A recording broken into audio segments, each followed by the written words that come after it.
Voilà, yo! Yo, Keno! Yo!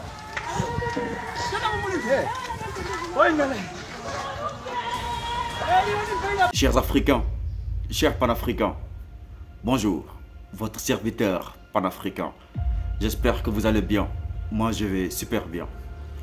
Aujourd'hui, on va parler du Sénégal, d'un sujet qui est un peu tabou, sur lequel on doit apporter quelques éclaircissements. Alors, c'est par rapport à l'or du Sénégal, l'or de Sabodala. On parle beaucoup du pétrole du Sénégal, du gaz du Sénégal qui vient juste d'être découvert. Mais on va parler aujourd'hui de l'or qui a été découvert depuis 1961. Le Sénégal est devenu l'un des principaux pays producteurs d'or en Afrique de l'Ouest, avec le Ghana, le Mali et le Burkina Faso. Ceci est le résultat du code minier adopté en 2003 et qui favorisait les investisseurs. L'exploitation de l'or du Sénégal se fait à 700 km de Dakar, à Sabodala, une localité du Sénégal située dans le département de Saraya et la région de Kédougou. Un gisement d'or a été découvert à Sabodala en 1961. Son exploitation a commencé en 2008.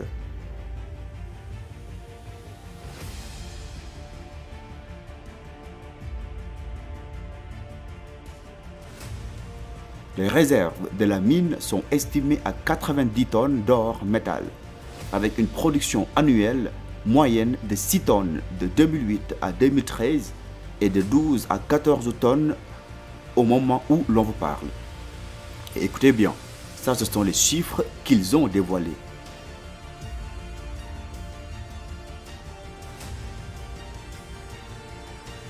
Et ces chiffres ne sont pas officiels, car elles ont été dévoilées par l'entreprise elle-même. Regardez bien cette piste d'atterrissage que vous voyez sur le map. Elle se situe près des mines d'or de Sabodala. L'or produit au Sénégal, environ 16 tonnes d'or par an, d'après leurs chiffres, ne passe même pas par Dakar. Un avion vient directement embarquer la cargaison sous haute surveillance.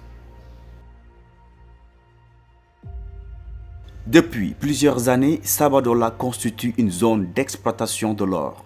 Mais la population de cette localité et le Sénégal profitent-ils de cette richesse? C'est ce que nous allons voir dans quelques instants.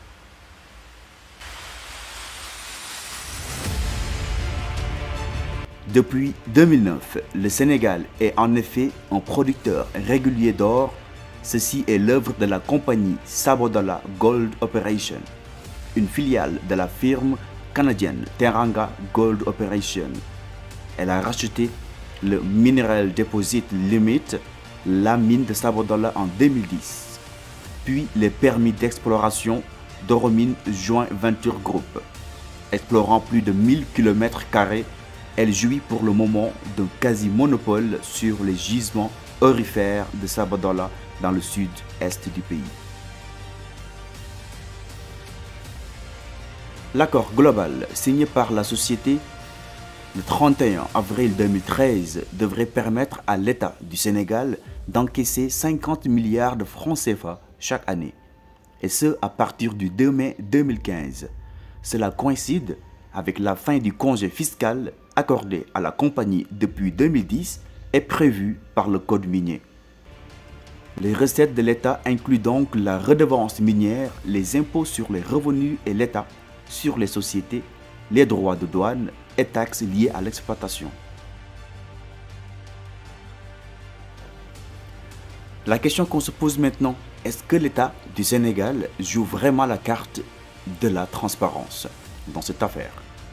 L'État ayant reçu de la société minière durant les 3 dernières années pas moins de 84 milliards de francs CFA, alors qu'aujourd'hui, les routes de Kédougou, Dialakoto sont les plus mauvaises du pays. Les villages vivent le calvaire à cause de la poussière diffusée par les voitures. Dans ces villages, on n'ose pas manger dehors. Et quand on parle, il faut protéger sa bouche. Sinon, vous avalez la poussière. il est opportun de se demander combien de forages et de pistes ont été réalisés à Kédougou pour transformer les conditions de vie des populations. Qu'est-ce qui est fait à Kédougou? Car la population souffre une pauvreté extrême, une pénurie d'eau et d'électricité. Et personne n'en parle. Contrairement au camp où est implantée la société SGO, un vrai endroit paradisiaque qui ne manque de rien. Comme si tout cela ne suffisait pas, la pauvreté, la pollution, l'entreprise décide de déloger les populations sous prétexte qu'il y a beaucoup d'or inexploité dans le sous-sol de Sabodala. Ils ont fait construire un nouveau village qui s'est effondré après de fortes pluies. Malgré tout ça, avec la complicité de l'État, ils ont envoyé des gendarmes pour les faire dégager du village avec leurs morts enterrés dans le cimetière car ils s'apprêtent à tout raser et extraire l'or. Voici un petit extrait des affrontements entre les villageois et la gendarmerie.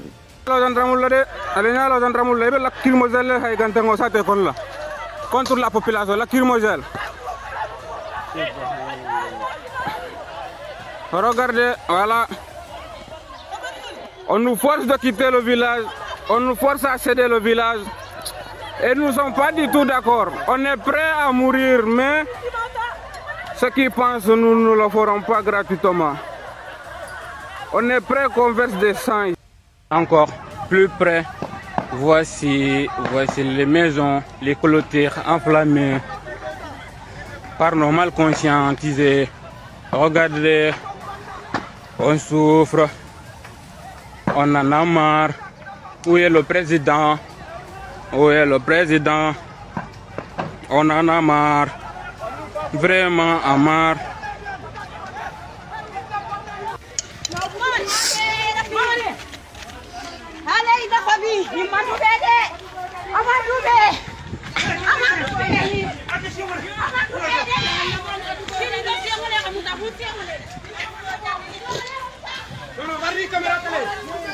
Aha. Eh no drone.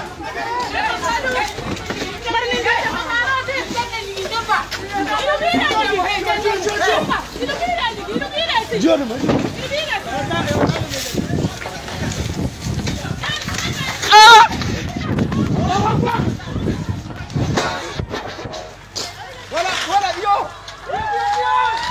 Yo, Keno. Yo.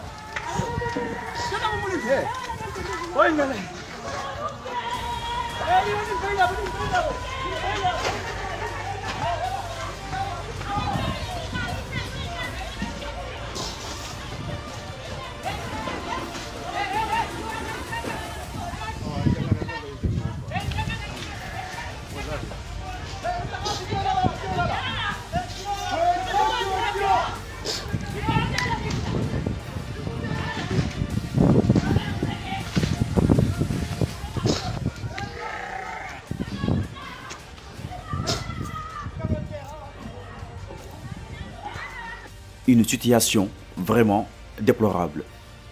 Et nous demandons à l'État du Sénégal d'intervenir avant que ça soit trop tard. Dites-nous ce que vous en pensez dans les commentaires.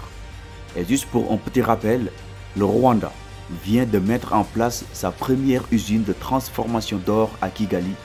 Dorénavant, l'or brut ne sera plus exporté vers les pays occidentaux, car le pays de Paul Kagame vient de se doter d'une grande usine de transformation de l'or sur place. L'infrastructure a eu un coût de construction de 5 millions de dollars. L'usine est implantée dans la zone économique de Kigali, plus précisément dans le district de Kasabo. Transformer sur place et vendre aux étrangers les produits made in Africa pour tirer une grande marge. L'un des combats du continent, le Mali, l'a déjà commencé. Et pourquoi pas le Sénégal? Je lance un appel au futur président Ousmane Sonko de revoir les contrats pour que la population du Sénégal en profite en max, quitte de créer nos propres usines pour transformer l'or, le pétrole et le gaz.